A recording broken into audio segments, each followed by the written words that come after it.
What is up, guys? Dan at CardTech 710, and I wanted to share some of my recent pickups.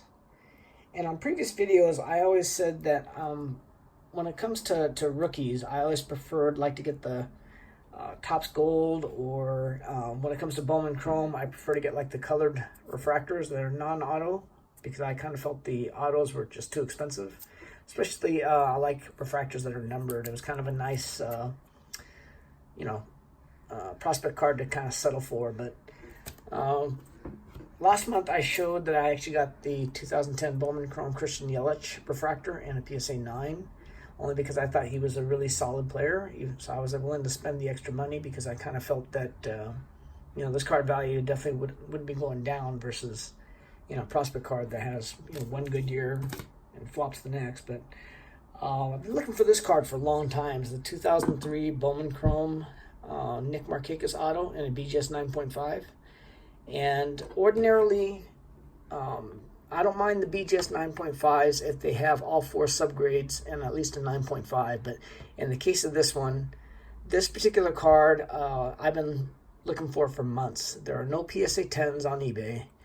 And this is the first BGS 9.5, that's not the gold, that I've seen on eBay in probably about 3 or 4 months since I've been waiting for this card. I do have this card raw, and I'll be submitting that to PSA, but I wanted a slabbed copy of this particular card in high grade. So, and I only paid like $80 for this. So I'm still definitely happy to get this. My lone PSA Bowman Chrome Draft auto is the 2016 Bowman Draft Bo Bichette auto in a PSA 10. Great young player. I think he's like 20 years old, Dante Bichette's kid. And, Vladimir Guerrero has been stealing a lot of the hype and publicity, especially after the home run derby. But this guy is, he hits for average. He's got great foot speed. And, he's only 20 years old. So, like, this whole new rookie class of guys in their 20s and, 21 years old, it's really something. These guys aren't even old enough to buy booze yet, and yet they're in the majors, and they're doing really well. Like, he's actually set a record for games with consecutive doubles. So, said as, could be hype, but speaking of hype, this is the 2014 Bowman Chrome, how do you say his first name? Aristides Aquino, the Punisher, which is a pretty badass nickname. Cincinnati Reds, guy's 6'4". He's got a pretty good streak of home runs going.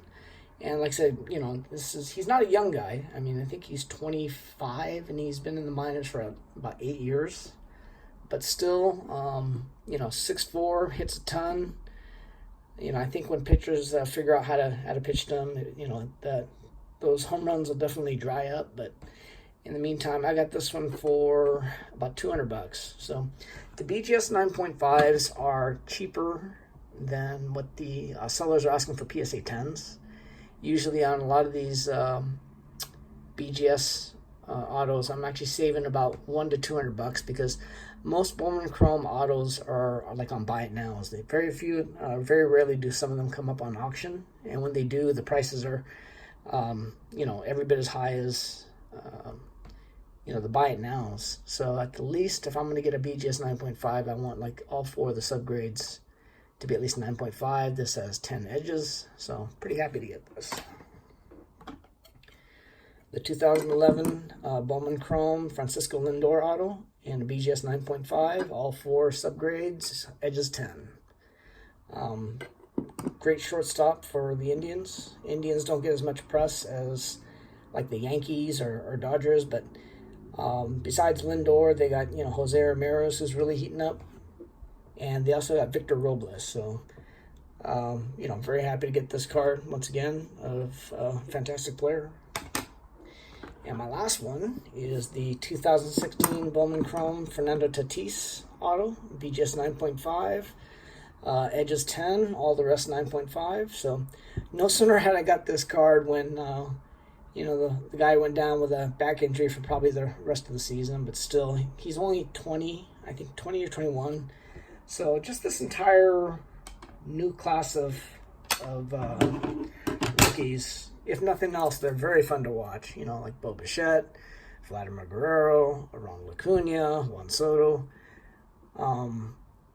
You know, it's a different class of rookies because these guys are, you know, like I said, they're not even old enough to buy booze, and yet here they are in the majors and doing very well. Soto's having a pretty solid year, so's Acuna. And I think when Tatis comes back next year, he's definitely going to be a lot of fun to watch, as is Bo Bichette. So that's it, you guys. If you guys like videos like this, please subscribe to my channel. And until next time, guys, thanks for watching.